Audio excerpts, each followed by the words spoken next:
खुलुमबाय। दासिम मोननैसो खौरां होगोन। अन्नानै भिडिअखौ जोबजासिम नायलां आरो चेनेलखौ साबस्क्राइब खालामना हो।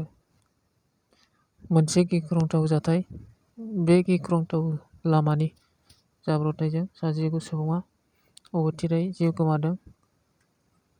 बे जाथाया चाइना हादरनि सिङाव थानाय नानचांआव ट्राफिक एक्सिडेन्ट जानानै 19 सुबुङा अबथिरायै जिउ गोमानायजों लोगोसे गुबुन 20 सुबुङा गोब्राब जोखोम जादों।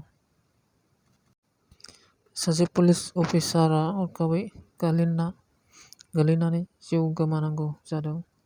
बुमरा आरो कालवा रेलगारिजों दावबायबाय थानाय सासे पुलिस अफिसार।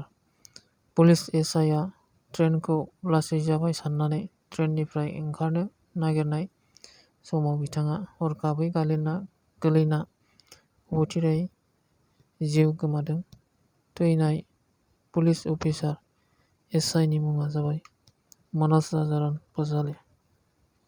आसामनि मुंदांखा असमिया सावथुननि मेथाइ रोजाबगिरि देंखोगिरि महेन्द्र हाजरिका बिथाङा गावनि गारिजों थांनाय हराव लामानि जाब्रबथाय जानानै गोब्राब जोखोम जादों। बिथाङा जयसागरनिफ्राय शिबसागर फारसे थांबाय थानाय समाव कन्ट्रल गोमाजानाय दंफां दालांआव सौग्रावनानै बे जाथाया जादों।